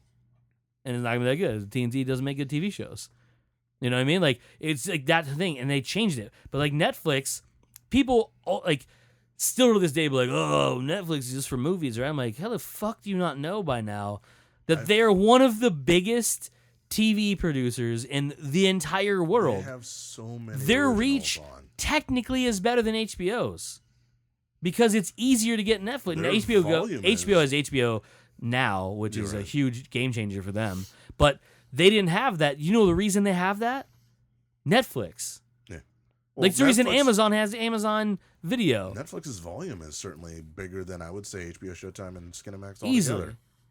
And the thing about with HBO and Showtime and all those, you had to have them through your cable provider. So you have to have cable. It's a premium service. And you have to add money on top of it. Or for, at the time, $10 a month, I can stream movies and TV shows. That's not the newest things out, but neither is the stuff on HBO for the movie-wise. They've made their own movies. They're not making, fucking huge blockbusters. But they're making good movies. Right. They're making excellent TV shows, but they don't have newer stuff. So it's not like they have that about Netflix, because really a movie that hits HBO now is almost already on Netflix anyways. Like within weeks, 3-4 months. You know what I mean? Like it's there. Number, yeah. But they have all that other content, and it's streaming. It's easy to get. They were one of the first that I can remember that was streamable through like an iPhone or an iPad. Like that was unheard of. And now you have DirecTV, who is doing that. They have a streaming only service now, and that just right there should tell you. Like, I'll give you an example of what I mean by that. The show you keep looking at the card for, Mr. Mercedes. Did you notice what channel that's on? Well, I already knew it's on Audience. Which is a DirecTV only channel. Mm-hmm. It's one of their channels. It says they keep putting AT&T, but Audience is the channel. Mm-hmm. This is like a direct response to things like House of Cards and things that Netflix and Amazon do. It's original content that's literally only available through one source. Just like HBO has done for years before Netflix did. And as badass as Amazon is, in terms of what they're lacking, is their streaming service is not nearly as good as HBO's or Netflix's or even Hulu for that matter, even though Hulu has a shit interface. We're not going to go with that again. But Hulu's content is still pretty good. Like Hulu's got the one up on Netflix when it comes to they got next day air on a whole lot of popular shit. And Hulu did a really good job once Netflix got into the original content game. They jumped in too. And like the first couple things, not that great, but they put some really good stuff out now. And they put some very popular stuff out, and they're going to get their fair share of awards too and start bringing the attention to them. So Netflix, Hulu, HBO, like that's what they're in. So much so where Amazon, the fucking home online shopping fucking giant, mega was like, thing. oh, you know what we got to dip our toes into? Streaming services, because we have enough money, we could snatch up some shit that people and like. we have the capabilities because we're an online store, so we have the servers to do it. We just have to figure it out, and they're doing a good job at it. They're I would say they're very close to where, for original content wise, where Hulu's at, where they have buzz about certain things, and they have a one up on Hulu just because of their Prime service, because they can say, hey, like, you already pay a yearly subscription to get stuff faster. Why don't you just, here's a bunch of shows you can watch too. Yeah. So they built into their already, vast user base. Yeah. So they tapped into that. But I mean, it just like that's where everything's at right now. And that's also, to kind of circle it back, I don't think that helps the fact that movie companies are trying to hold everything they can right now without putting it else, because their world is changing at a pace that nobody guessed 15 years ago. I still don't believe that. I mean, yeah, I agree with you. People are going to the movies less, and all of that. But at the same time, people are going to the movies more. They're going to the movies more to see the things that are huge, because you're seeing almost, I don't want to say year after year, but pretty close to year after year now, where the big blockbuster is one-upping the big blockbuster from the year before. You always have that. Is if you Part do of that but is just cost. But it's the highs are higher. Highs are way higher. But the lows that are middle still, of the road is not where it used to be. But we've already discussed a couple of reasons for that. Far too much volume. You get 4 or 5 releases a week now. Some of those are indies, some of but all this, there's just so much. There's a lot of variety. Yeah, there's a lot of variety. And because people aren't, spreads it way out. There's not enough of us to see that go like to movies once or twice. That was just as a side thing. I was listening to the Nerdist with Andy Samberg 4 weeks ago when it first came out. And one of the things that caught my attention, Andy Samberg, you would think super creative dude, SNL, is in the business. He would be a goer of everything in that media, right? He said they were talking about Alien Covenant, and Hardwick goes, "Oh, it's great, you got to see it." And he goes, "Oh, cool. Is it out yet?" And it'd been out for like a week at this point. He's like, "Yeah, it came out last week." He's like, "Oh no, like I'm not gonna go watch it in theaters. Like I'm just gonna wait for it to come out on iTunes, because going to the theater is like this big deal now, and he doesn't want to do it." That's where the majority of the people are at. Even a movie where you will gain extra by watching it in a movie theater. Absolutely.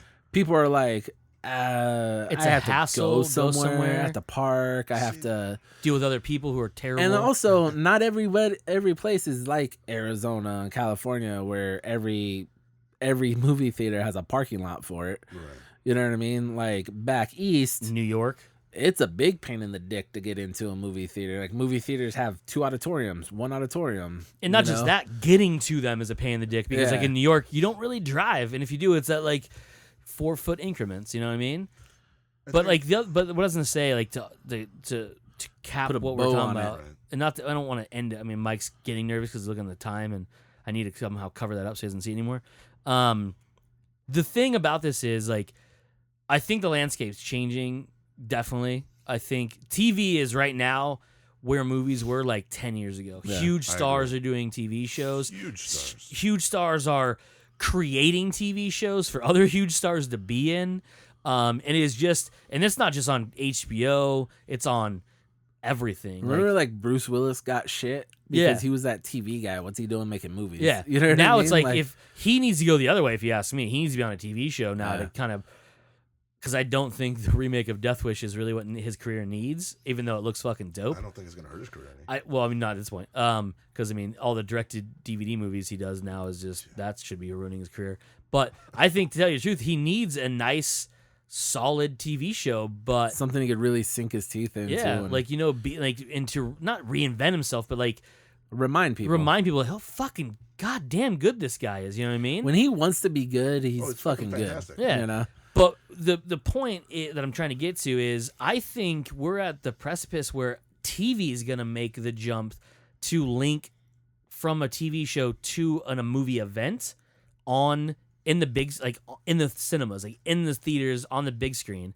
And I wouldn't doubt you would see it from like Netflix or Marvel's doing with the Inhumans a little differently than I kind of wanted. I would think they're starting with a 2-hour premiere episode in IMAX theaters, which is kind of a mistake. I think it should be in all theaters, but I realize why, because it's a spectacle and you want it on the biggest screen you can possibly get. And then they're going to TV, which I think is amazing. Like, you should do that. You should have these huge stars, because it really, in that show, there's not any really household names. There's people you see them like, oh, that's so and so's and they name that character, but they don't go look at Black Bolt and be like, oh, Anson Mount. Like, no, like who? Like that dude from General Hospital? No, he played in that Western that was on AMC. Yeah. And like, oh, okay, you know what I mean? That's a bold move to do that, to make a movie event to bring it to TV. I think it's a really cool idea. But what I think, I think should be the other way around. I think a season of TV should go to a point where like they do a show finale that just like, I'll give you an example, and this is the one that I think should capitalize on it, and I think it would be fucking mind blowing to see the how well they can do it, is The Walking Dead.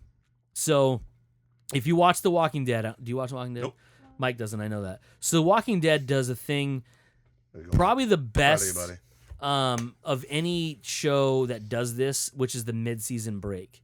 So a lot of shows do it because running a show for so long is hard on the creators as well as just TV, because it's just too long to run 22 episodes. Yeah, straight through. So right away, starting in season 2, because season 1 was only 6 episodes, season 2, they did 8 episodes, took 2 months off, came back, did 8 more episodes.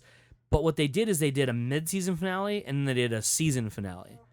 I think the key to this is going to be a 2 movie points. So what would happen is you would do 8 episodes, have a TV mid-season finale, and then like to go along with that, a week or 2 weeks later, you'd have this giant movie event that would not end anything. It would end a conflict or something, but then need to then go like, oh, in 2 months, we'll be back on TV, 8 more episodes, and then the big season finale that would happen would be like a mid-season that would just jump to a movie event a week or 2 weeks later.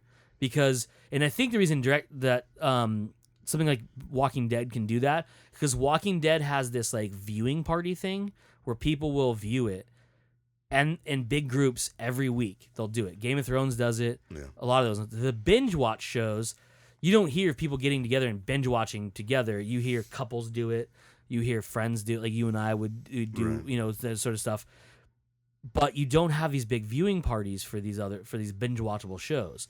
No one says, "Hey, let's go watch Orange is the New Black" as a giant group together. No, because no one wants to spend 16 hours together for that long. And it's fucking hard to do every week without breaking that. Like Mike struggles on like when they get a new show. A lot of times he talks to me. He's like, and correct me if I'm wrong. He's like, dude, I just want to watch this, but I'm watching with Jen and I can't. Like, I just want to binge watch the shit out of it. I think Daredevil season 2 is where it was at. He's like, I fucking just want to I literally want to sit down for 13 hours, just fucking burn through this. But work and the fact that Jen loved it, you know what I mean? Couldn't do it. It was like, all right, we'll get an episode in tonight. Hopefully we'll get 1 or 2 in tomorrow. Like, that's how it works now. But with Walking Dead, you have the fervor of like football fans. Every Sunday, they get together, they watch it, and it's talked about all fucking week long until the next Sunday. I think it'd be fucking brilliant to do 8 episodes. So right now that means they do 8 and 8, that's 16. If you stretch it out to 8, an hour and a half, 2-hour movie, 8 and an 8-hour and a half, 2-hour movie, you have right there, you have 18 episodes, you know what I mean? Like 16 episodes and 2 movies. And I think that pacing would be huge, and people are like, oh yeah, but then the process of making a movie it's already for being made. that is actually easier than what they would do for a process of a TV show because they have to pace it out. This is one big block. They already do that. They don't have to worry about cutting for commercials, so you don't have that mid-episode. Oh my god, what's gonna happen when they get back from commercial break? Which bothers me because I hate fucking commercials. Like, put them in before and after, like our show's gonna be, and then. But like the suspense is building, and there's like, haha, see you after this Nissan commercial. Like, go fuck yourself. What's gonna happen to Glenn? You know what I mean? Like, but you get to that end of that mid-season, and then alert, he gets to death. Yeah, he gets his head bashed in.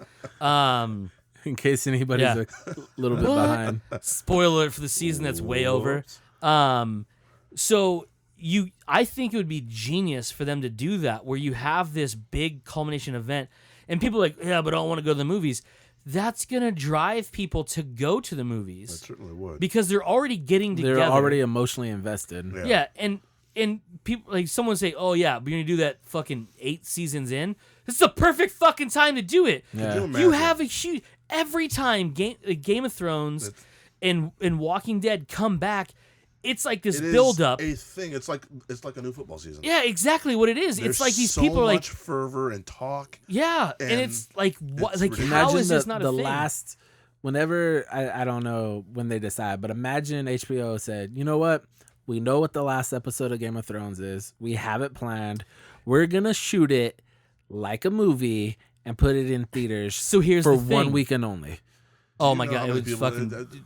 Movie theaters would shut down because they wouldn't be able to handle it. So last season of Game of Thrones, they did 2 episodes in IMAX screening after they aired, which is, I mean, cool, but like not really necessary. Yeah, and it was 2 of the biggest episodes. Battle of the Bastards is one of them, so it was the big. You don't watch it, I know, but it was a huge episode in it, right? The thing about, and Mike's bringing this up, and it's funny he brings it up, I don't know if he knows this or not.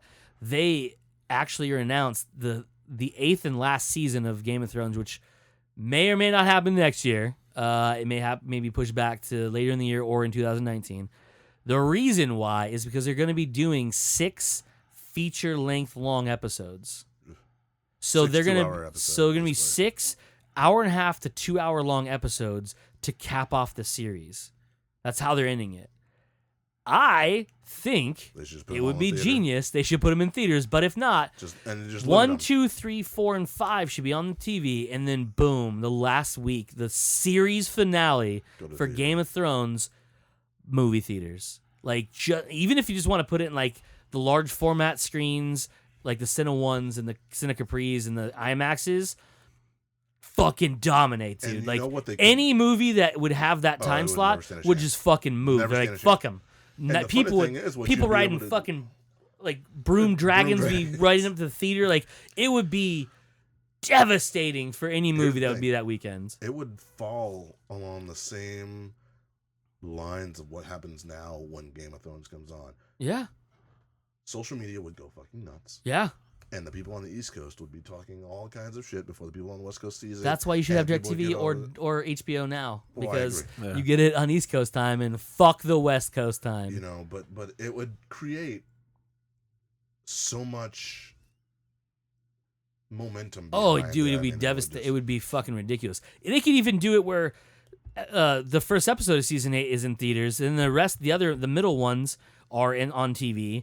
And then the last one's in theaters, but I think it would be a better one. I think it would be cool as all of them, but I think the cap one, series finale of Game of Thrones, 2 hours long, however fucking long it is, big screen only for just do it for 3 months. Like, you have it in there, you can only see it on the big screen for 3 months until it finally shows up on their on-demand stuff. People would be like, I don't even think they'd have to run it that long, and they'd kill it. They'd probably make more money than than AMC would spend so much money trying to gobble up the exclusives for that. You know what I mean? They would. It'd be an event. It'd be a special event type thing. AMC, he's done with the theaters, not the channel. Okay. Yeah, just make sure, because it makes no sense to them. AMC theaters. I think that would be that right there. Like, your question is, why don't they do that? Is absolutely ridiculous. But I do know why, because it's really hard. Like, for example, and I don't think we brought this up, getting those big stars like Chris Evans and Robert Downey Jr. to commit to a movie and a TV show would be harder. And that's why something like Walking Dead or Game of Thrones, where you've created these huge... I have a burp that's about to come out. You've created huge stars from the show. They weren't huge stars going in. Yes, Robert Downey Jr.'s career was revitalized by Iron Man, and Chris Evans was fairly unknown, but they are who they are. Like, I got you there. I don't even think that necessarily it'd have to be the huge names from, well, that's where Agents of S.H.I.E.L.D. came from. Exactly. It worked, but it's not what everyone expected it to be, because they expected it to be Avengers on TV. The precedent was set wrong, and I think they've done a better. I think just people didn't pay attention. Well, I mean, granted, it's the public. You have to be painfully obvious to make sure they understand. Hey guys, we're in a DVD show. To bring it back around, though, it's the reason it's not been done is because nobody's really. You had to wait for someone to do it first, and it seems like common sense now, but it wasn't because of the division of the movies and TVs. But the fact that Marvel has done a good job of starting to do it, I think this Netflix acquisition is exactly what needs to happen to further that, to make it exactly what we're talking about. I would fully be on board and fully expect that Netflix is going to be one of the first to say, you know what, here's a season of this TV show on Millarworld, something from him that everyone loves, and it's going to do huge numbers that Netflix won't tell anybody about, but it'll do giant numbers, and then they'll say, you know what, we did a movie afterwards. Boom, 2-hour movie comes in to cap it off. And then down the road, it's going to be a couple seasons of a TV show. It's going to go away. People are going to really, really fucking want it, and they're going to be like, you know what, we're in fucking Netflix, and we can do whatever we want. The one thing you guys have talked about that you don't get with Netflix, a movie theater experience. So you know what? This next Netflix movie, at the end of this TV show, movie theaters. And they have They're probably deal gonna make their own movie theater already because they have a deal with IMAX to do so the Crouching Tiger, Hidden Dragon sequel. It's already didn't no one watch starting. You know? They did that. They put it in theaters first, and then it was streaming. I think yes, and even the other way around. I think if they did a movie to start off something brand new, would be huge too, because you could take. So there are movies that come out that are huge blockbusters that have nobodies in it or lesser known people in it, right? But if it's good enough, word of mouth's going to catch it. So they do it, and following this movie that releases July something in August or a month later or whatever, that's going to continue on, and you could just binge watch it on Netflix. This is what we're going to do. And I think it would be because I think the 13 episode run is perfect amount of that. I hate it when it's half hours because it's less. It's not 13 hours. You know what I mean? Content. Yeah. So if the 30 minutes is really good, I'm okay with it. But most of the stuff's an hour long. Right. And I think that's the kind of it's. And we started getting this idea from the way BBC does it, because they just do their series, as they call them, or seasons, are like movies. People say, oh, they're miniature movies. Bitch, they're an hour and a half long. That's a movie. You're lucky if you get an hour and a half out of an actual Hollywood studio movie in theaters, let alone 2 hours. But they do the Sherlock series. I don't know if you ever watched it or not. Fantastic. But it's literally 3 movies every series. And they're fake. They're amazing. I would like to see it on the big screen. I know they did that special one, the Abominable Bride. They did that in select theaters. And I don't know how well it did. We were going to go, but then it just didn't work out because it's these 2 nights only. I'm like, well, fuck yourselves. Why would you put it in the middle of the week? No one can go to movies in the middle of the week. I mean, we do, but that's because their game's off. But nobody really going to go there. But I think, and Mike's point is, I think for a Millarworld property, I think it'd be amazing to do that, where you release a movie in theaters for a month, which is really the runtime of most big movies anyways. It's not a Star Wars movie because runs for fucking 9 months and it's already out on DVD and Blu-ray runs till their digital release. Yeah, literally. But if you did that to hey, this is a property. If you love this, they can make the movie just like most movies now, end in a way where it's going to continue on to something like another movie, but continue on to the TV show. Here's your 13 episodes of this show to go along with the movie. And by the time the show is airing, it's already on the Netflix, so you can watch the movie again or for the first time and just binge watch the show. Then the next time they do it, people are like, oh shit, that next one from Netflix is gonna come out. We're gonna watch the movie and then get ready to watch it on TV later on. You know what I mean? So you could see it would start this precedent in the way they could do things, because they'd be like, yo, this is the movie that leads into the TV show, and it would just start like a new norm for them. And then I think that would definitely tip the scales from like DC and Marvel going like, yo, I think we've been doing this slightly wrong, but like DC for sure. But Marvel would be like, yo, I think we did this a little wrong. Like we did really good with like Daredevil and soon to be Punisher and Jessica Jones and Iron Fist and Luke Cage. We did a really good job with that, and we culminated together in a group one. It was different than anything else because it was like they each had their own show, and then there was like an event series for all of them to come together. It was pretty cool. But you know what that event series should end in? A series finale in theaters. Yep. Where you have these powerhouse actors playing these powerhouse characters on the big screen to culminate the whole thing. That's what I think. Nothing wrong with that thought. Nope. Not at all. Boom, that's it for this episode. I'm calling it now. Whoa. Calling it's it. A car crash ending. Boom. Boom. Hot damn. Someone's feet up on the dashboard going through their face through an airbag. Stuntman Mike. That's it for this week's episode. Comes naturally. We are not Joe. not Joe at all. Mike. Ty. And I am Cody. And as usual, you fuckers just came naturally. Boom. Under 2 hours.